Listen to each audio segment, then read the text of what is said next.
দর্শক, রাজধানী ঢাকার সবথেকে ব্যস্ততম এলাকা গুলিস্তান এবং পুরানা পল্টন মোড় এলাকাটা বলা হয়।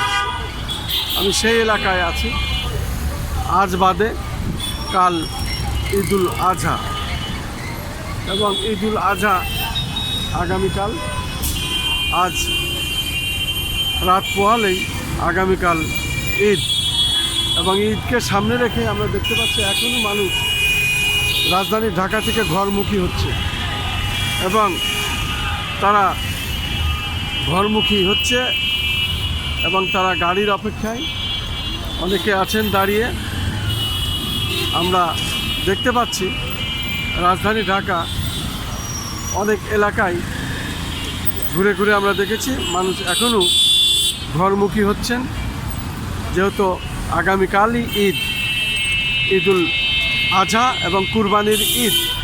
কুরবানিকে সামনে রেখেই কুরবানির পশু কুরবানি দেওয়ার উদ্দেশ্যে অনেকে বাড়ি যাচ্ছেন, অনেকে আবার কুরবানি না থাকলেও তারা বাড়িতে যাচ্ছেন এবং ঘরে ফিরছেন। আমরা দেখতে পাচ্ছি রাজধানী ঢাকার যে চিত্র, বিভিন্ন স্পটগুলো আমি দেখে যাচ্ছি। সকালে ছিল প্রচণ্ড বৃষ্টি, এবং সকালের বৃষ্টি দীর্ঘ সময় হয়েছে, এবং সেই বৃষ্টি ছিল মুষলধারে। যাক, বৃষ্টির শেষে এখন মানুষ আবার ঘরমুখী হচ্ছে। রাজধানী ঢাকা আমরা অনেক অংশেই ফাঁকা দেখতে পাচ্ছি, মানুষ এখনও ঘরের দিকে ফিরছে, তারা নারীর টানে বাড়িতে যাচ্ছে। মূলত রাজধানী ঢাকা এখন ফাঁকা হতে চলেছে।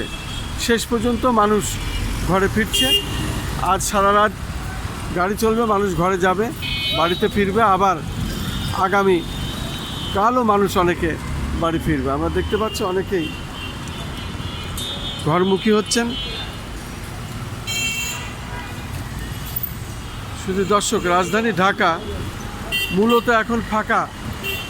আজ বাদে কালই ঈদুল আজহা, কুরবানির ঈদ।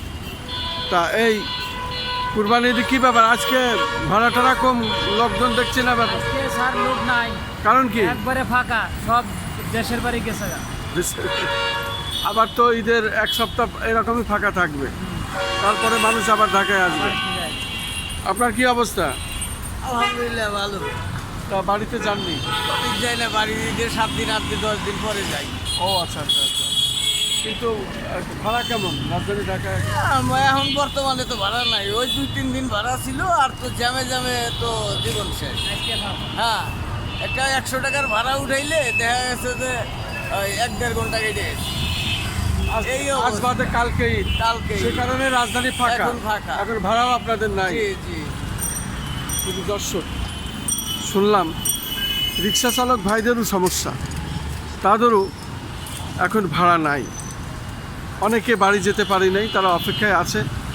যদি তারা সুযোগ সুবিধা পায় যাবে, তা না হলে রাজধানী ঢাকায় তারা চলবে, এবং এইভাবেই তাদের চলতে হবে, যেহেতু তাদের আয় রোজগার এর ভিতরেই। সে কারণে এখন রাজধানী ফাঁকা এবং ভাড়াও কম। আমি সেটাই তাদের কাছে জানতে পারলাম, এবং রাজধানী ঢাকার চিত্রটি আমি দেখে যাচ্ছি। আমাদের চ্যানেলগুলির পক্ষ থেকে ধারাবাহিক আমি রাজধানী ঢাকার বিভিন্ন স্পটগুলো দেখে যাচ্ছি।